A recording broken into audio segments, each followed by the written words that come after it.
What's up with Digimon Up? Let's talk about it. So this video is going to be divided into 4 different sections. We're going to talk about what is Digimon Up.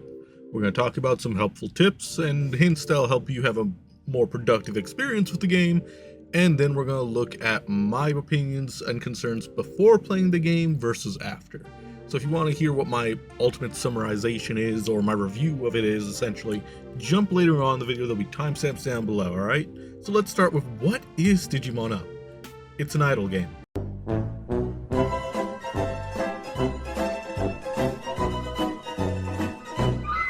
And I don't mean idols like musical idols and Hololive and all that, right? I mean idle as in not doing anything. The game is meant to play itself.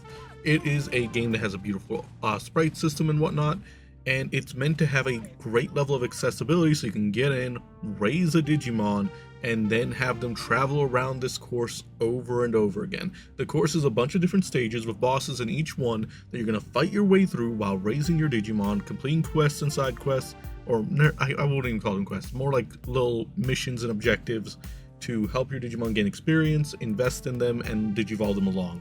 Digimon choices that you typically have are going to be between Adventure, Adventure 2, and Tamers. Now, these are all going to be linear evolution systems with pretty drastic experience curves as well. Keep in mind, Digimon Up is a mobile-only game. There is no way to really play this on PC or console or anywhere else right now. It's very simplistic in its nature, and it requires very little hands-on actual gameplay from your part. That's the idle part of an idle game. It's meant to just keep running and running and running and running. Similar games in that vein are games like Legend of Mushroom, which you may have seen ads for. It's a genre that's been out there for a very long time.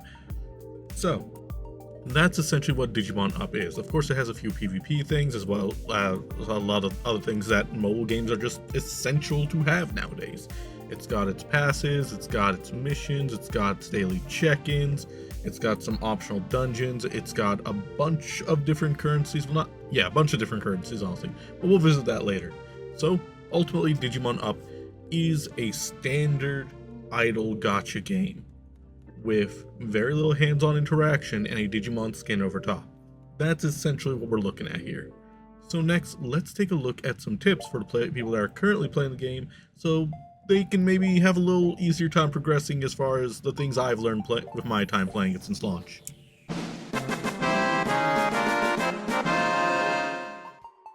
Okay, so the first hint I have for you guys is a tidbit that I picked up and I saw other people talk about it, and it makes a lot of sense when you end up looking around different ladders and whatnot.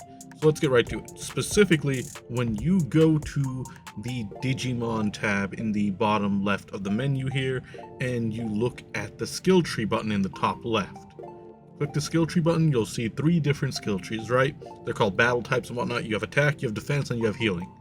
One of these is not like the other, because one of these is objectively the correct one and outplays and outpaces the other 2 by miles, and that is the support or healing tree. If you hit a wall, if you hit a point where you feel like you can't progress as much anymore, or you're not doing well in PvP or what have you, or there's just something that feels like it's lacking, switch to that battle style. Switch to the green healing tree, and you will see a huge difference in your performance in this game. Basically, it gives you recovery and survivability, which the way this game is styled, the point of the game is to monetize things. So with the steep learning curves and EXP curves and level up curves, it feels accessible at first, but then there's a major slowdown because all the enemies, they just kind of go up in attack value and HP value, right? And that keeps happening because you keep lapping the same map. So all they can do with the same enemies is increase the numbers. Numbers go up, brain go burr. And so your attack power is going to eventually not be enough to keep up with the defensive options the enemy has. But if you have the idea of survivability, which is HP recovery and whatnot, then your healing can outpace their damage long enough for you to whittle them down. That is the key here. It is such an abundant difference that I got stuck at like, I don't know, floor 100 something, and just in no time after switching, I'm hundreds of floors ahead. Not only that, but if you look at the PvP scene, if you look at all the like highest ranked PvP players, or even the raid players, they're all using that tree. Like, it is such an objective difference in what the correct battle style is that it's laughable. Use that if you hit a wall, if any kind of problems you come into, if you feel like you need to advance more, that's your first solution, first and foremost, okay? Now, speaking of the battle styles and PvP, my next hint involves the battle terminal PvP system. So when you go into battle terminal PvP, if you feel like you're struggling and, you should just be picking whoever's within your power range to fight and win that way, but there's another way to approach it. Look for whoever is using the, red power battle tree, because it tells you what battle tree or battle style that they're using, right? Like, it has the symbols next to their names and whatnot. Keep an eye out for that red sword, because that is the objectively wrong system and style to be using compared to the healing one.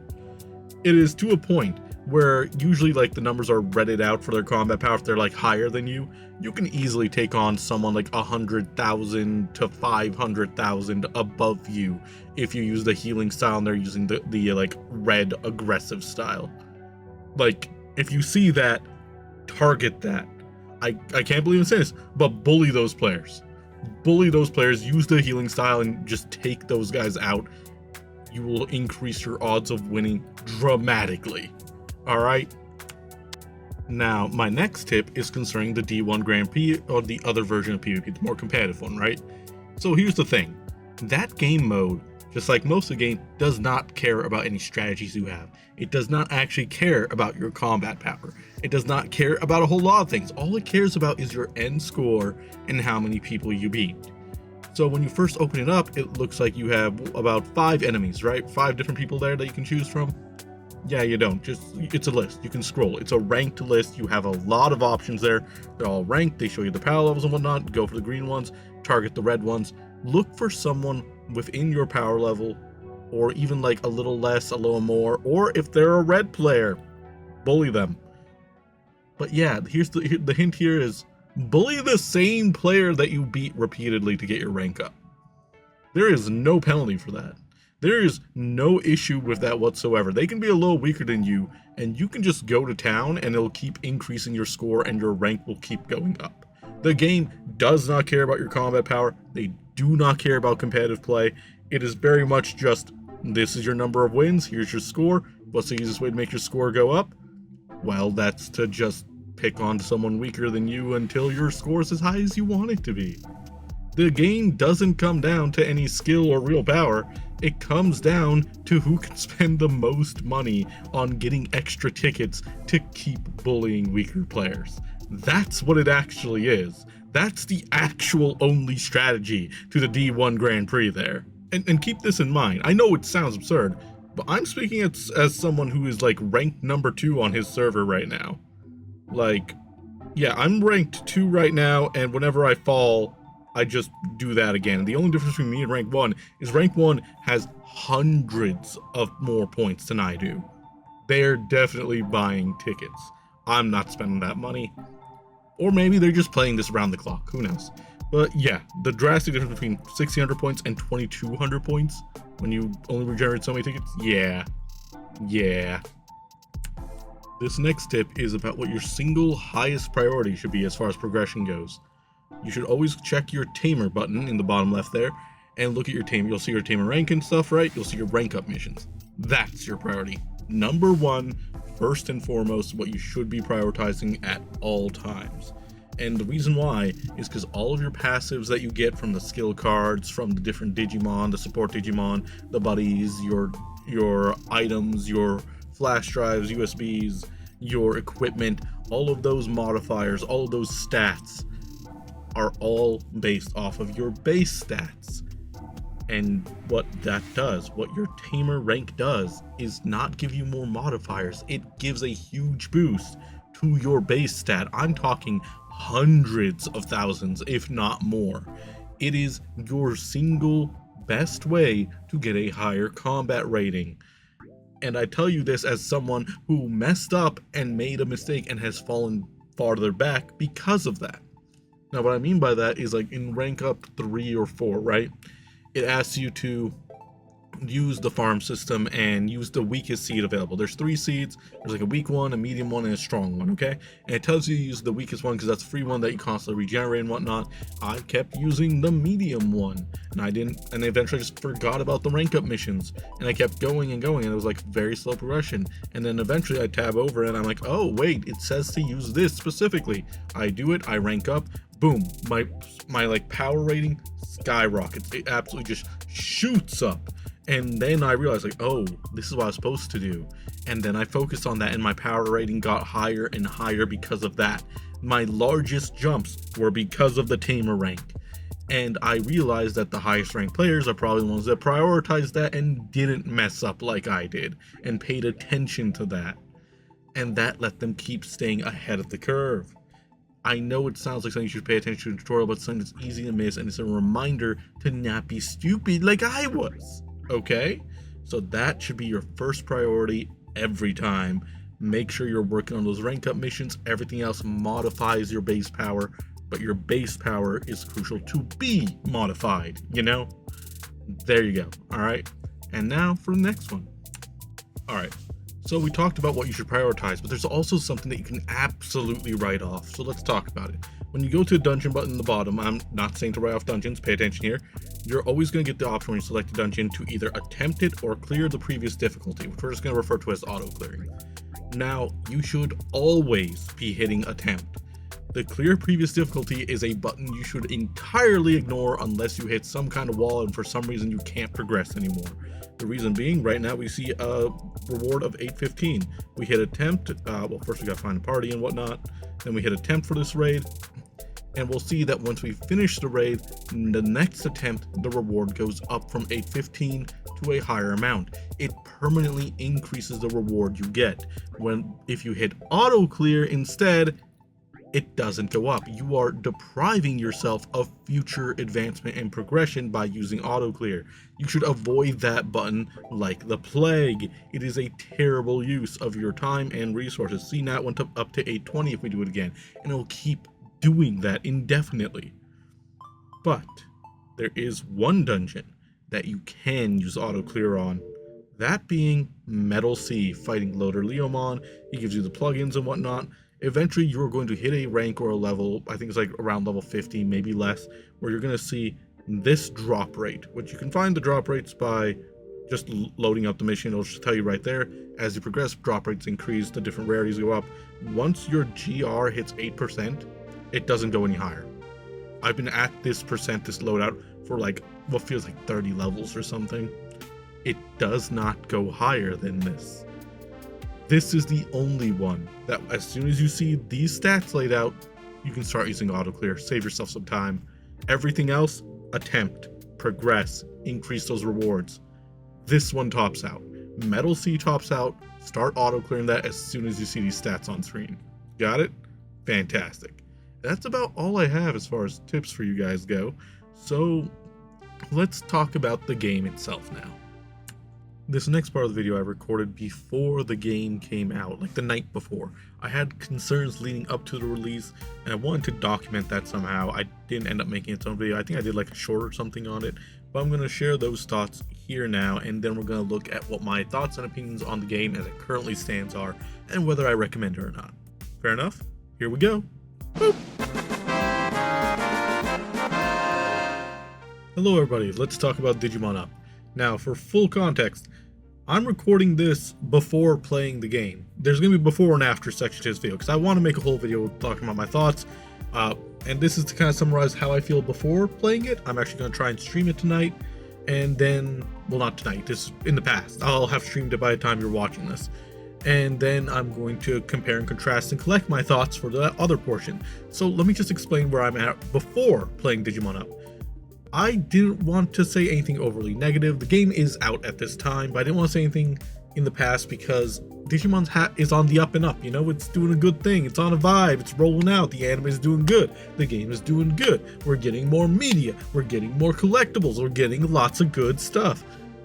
But when it comes to Digimon Up, I had some concerns going in.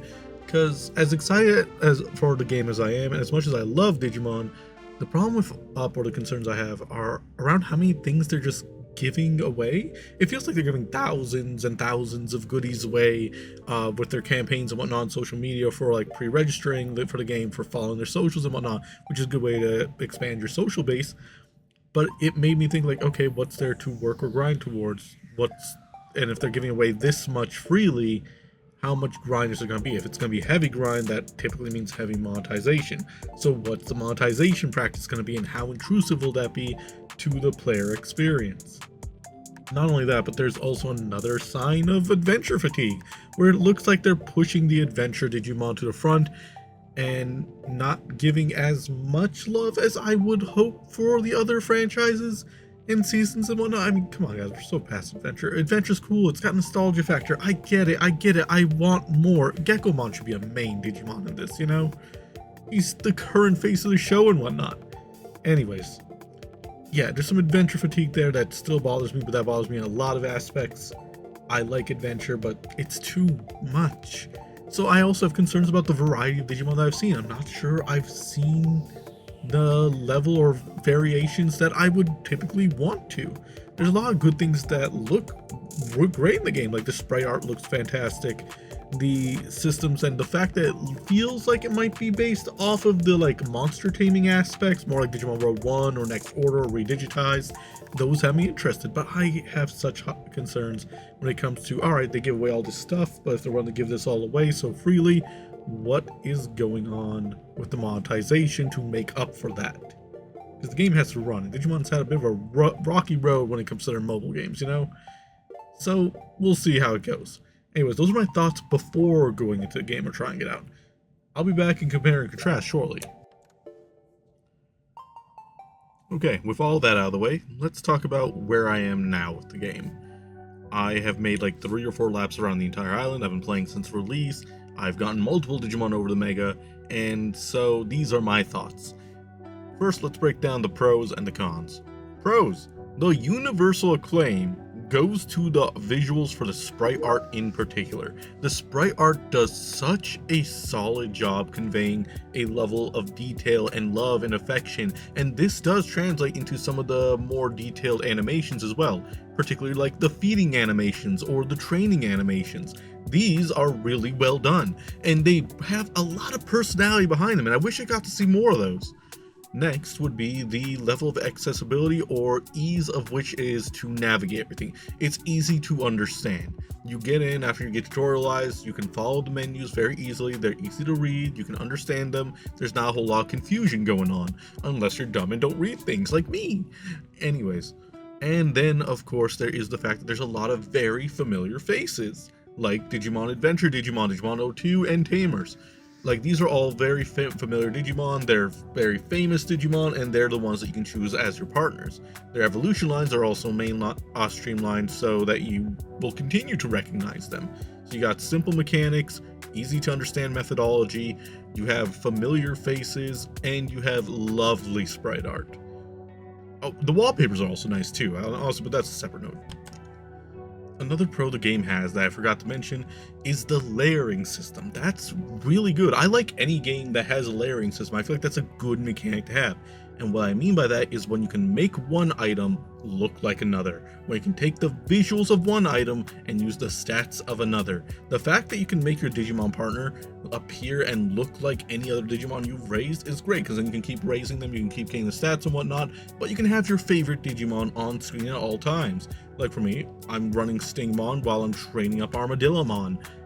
I'm not too big on Armadillomon compared to Stingmon, so I'm running Stingmon. Maybe I'll swap to Gallantmon, but I have that option from a visual perspective. Not only that, but then your clothing and whatnot works that way too, because you can permanently change how your clothing looks without it affecting your stats, so you can keep rolling for the items, equip what you want, and not worry about fashion. I'm a guy who comes from Monster Hunter and loves Fashion Hunter, as well as Bloodborne and the Souls game, so that's just a thing I really, really do like in video games, and I wish more games used it, so that's a big plus for Digimon Up. But now let's talk about the detractors or the cons. And this is where I feel like the game really stumbles, because I feel like there's a lot more cons than pros, if I'm honest. For me, this game feels like it was designed around its monetization system. Everything about it screams and is paced in a way that is incentivizing you either to watch ads or to buy the premium currency. And I feel like a good game would be designed first and have the monetization system designed around the game's mechanics, but this feels like the opposite. Does that make sense? I mean, there's there's more than five. I'm thinking about it now. Yeah, there's more than 5 separate battle passes that all are sold separately for you to buy into. There's an ad pass for you to avoid ads to make more progress. There's a speed pass to increase the speed of your gameplay because it's an auto battling idle game. There are individual passes with like their own rewards and stuff for tickets, for summons, for different mechanics. There's just too much with the monetization. This was one of my concerns. The game is paced in a way that feels like, all right, we'll feed you a little bit, and then the experience curve just goes up exponentially. The way everything kind of slows down, and it doesn't quite hit a wall, but it's there to be annoying enough where it greatly incentivizes you to purchase things to make things go faster. Another core issue with the game happens to be how they approach the gacha mechanics, specifically for the special banners. The exclusive banners that end up being temporary, just like you see in every gacha game, these are spread between the buddy system, the SP support Digimon, and the overdrive system now, right? The issue I have here is, yes, there is really unforgiving pity in this game as far as like you need to do this many to get a guaranteed summon kind of deal, right? Like it's already kind of rough there because you need 200 total pulls, so that's 20 10 pulls.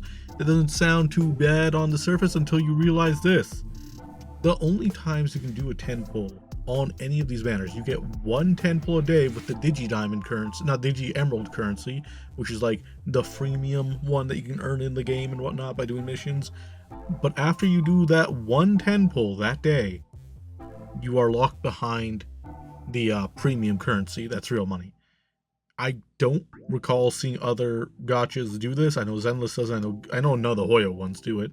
I know Legendary Mushroom doesn't do it. I know I don't think Neverness to Everness does it, or any of the or I don't recall Seven Knights doing it either, or any of those related ones from Netmarble. Like, I'm thinking, and I can't think of others that lock you behind one freemium 10 pull, and then it's the premium currency. So it's about, roughly equates to about $20 a 10 pull a day.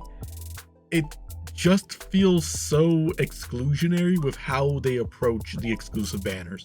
And yeah, sure, it may look like they're like, yeah, cool, big number up top. You got plenty of time. Yeah, right? The window to actually use the free 10 pulls to try and get enough for a guaranteed summon via pity system is much smaller than you think, because that big fancy number up top, it's in hours, minutes, seconds. That 300 something is just a few days. That's what it really boils down to. They don't give you a lot of time, they don't give you a lot of pity, they don't give you a lot of resources, and then they lock everything behind the premium currency after giving you the bare minimum. That's a problem. Like, gacha games already have problems like that are a whole other topic, but this feels particularly offensive to me, because the aim of the game is numbers go up, brain goes burr, and that's all they do. That's the entire game. The numbers go up, and that's what you like to see. That's how you feel like you're making progress. And they're like, oh, those numbers aren't going up as fast as they could be anymore, aren't they, player? What if we give you a little more there? So yeah, the monetization system does feel a little problematic to me. No, you don't have to spend money in the game by any means, but it's a design philosophy that bothers me. Next is the fact that there's no motivational force in the game whatsoever. Digimon's had other mobile games in the past. Mind you, Digimon mobile games never really last, but all of them either introduced a new unique Digimon, or they had NPC characters or story beats to kind of drive a narrative forward. It doesn't have to be a good narrative. The narrative can be rather debatable, but there's a sense of purpose there moving things forward. Here, the NPCs you meet are Digimon, your character creator, and then you have Agumon expert and Terriermon assistant who help tutorialize you. And they show up whenever there's something new to tutorialize you about and tell you about that stuff, but they don't ever speak outside of that. They are not characters. They are mechanics. They are just there to teach you mechanics. And there's nothing else there. There's nothing there that gives you a sense of purpose, to give you a sense of, yes, what I'm doing is, there's a reason for it. I'm doing this because of this. I'm doing X because of Y. This is progressing. I can see the progress. There's none of that. There's no unique Digimon. There's no NPCs. There's no story beats. Nothing like that. Which I feel like other mobile games do a great job of it. And I don't want to hear the excuse of like, it's an idle game. They don't need to do that. I'm sure there's other idle games that do this, that do have a sense of purpose. I'm getting so upset talking about this that my camera's getting upset with me. Thank you, camera. But yes, like I think Legend of Mushroom and some others all do this idea here much better. Another con here for me personally is the evolution system. You can only digivolve your partner Digimon, not your support Digimon, not your buddies, and nothing like that. And the partner Digimon only have linear evolution lines. This bothers me because it's Digimon. One of the core aspects of Digimon as a franchise is the fact they use an evolution web, not an evolution tree, not an evolution line, an evolution web where you can evolve forwards, backwards, and they have variety and different choices that they can become based off of their environments as well as their personal experiences and the data they take in and other factors. That's always been a key thing that really appealed to me, and I feel like it appealed to a lot of people. Streamlining these evolutions into just singular lines robs the player of that experience and that knowledge, and that really hurts. That really hurts. And I get it ties in to one of the pros we talked about before as far as like making things easier to understand, but there's also that other pro of, yes, these are familiar faces, cool, but that's all we have. I have adventure fatigue. I like adventure. I like Digimon Adventure a lot. Digimon Adventure is the name of the original show with Tai and Matt and Sora and all them, right? But they're so over-marketed and oversaturated with content and merch that none of the other shows or IPs in the Digimon universe really get that same love or appeal. Digimon Beat Break is the current one, and it's one of the best shows we've had in a long time.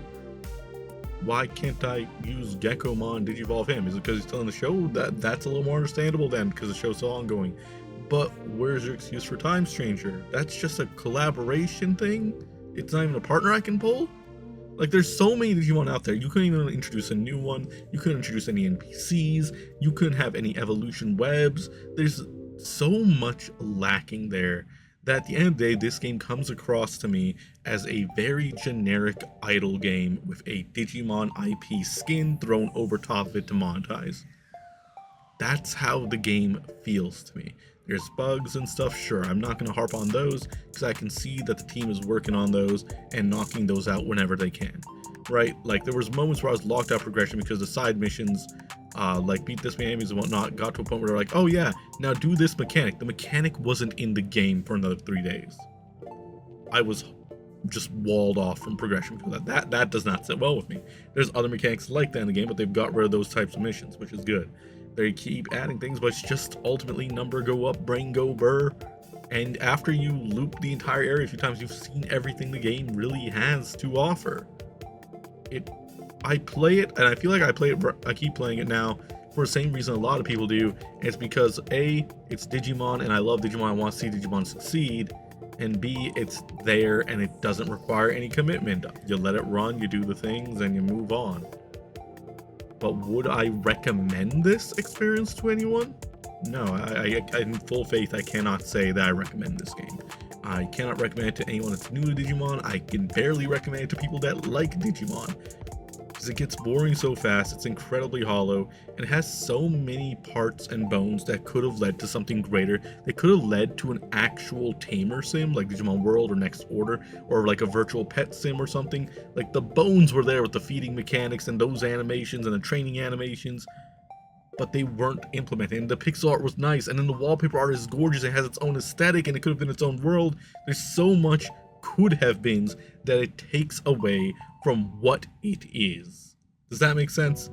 Man, my camera's doing the same thing, and it's like camera, I get it, buddy. I'm upset too. You're upset, I'm upset, but I need you to focus so we can lock in a little bit here, alright? So, camera, don't fight me. Anyways, I'm gonna give my camera a name at some point. That's me rambling. But yes, that's where I kind of stand right now with the game. I'm kind of very iffy about it, but I don't want to leave it all doom and gloom. So, let's talk about Digimon Alysion, which is the other mobile game coming out for Digimon. This mobile game is centered around the TCG and is meant to provide a new player experience and be more accessible for a TCG to a wider audience, right? Like think about your Yu-Gi-Oh! Master Duel or Duel Links or whatnot, or your Pokemon Pocket Go or what have you, right? All those, there's mobile aspects of Magic the Gathering Arena, all those, they're a lot more accessible because of it. Alysion is that same vein where it's supposed to bring the TCG and make it more available to everyone else. But it does everything else that Up fails to do. It introduces new NPCs with unique personalities. It introduces unique new Digimon. It has a story campaign. Those three factors alone make me way more interested and make me much more excited for what Alysion can bring to the table, because it adds, it doesn't just sit there. It continues, it builds. And so I'm looking forward to Digimon Alysion. I have a lot less reservations about Alysion than I ever did with Digimon Up. So that's where I kind of want to leave you. I want to leave you with that last bit of hope that we are still going to get a good mobile game. Digimon Up may just not be it, you know? Anyways, I'm not trying to harp on things. I do want to have a discussion with you guys down in the comments. So let me know how you guys are feeling about Digimon Up, and do you have any thoughts about Digimon Alysion coming up? I want to hear it all. Good, bad, what your thoughts are. We can have a respectful conversation. All right? Anyways, if you enjoyed this video, if you want to have more discussions like this, or if you want to check out our other content around video games, Digimon, or anime, you can find me here with like, subscribe, all that stuff the YouTubers usually say, and I'm also on every other platform. All President Castle. Much love and happiness to you, and I'll catch you all next time. Bye-bye for now. Boop.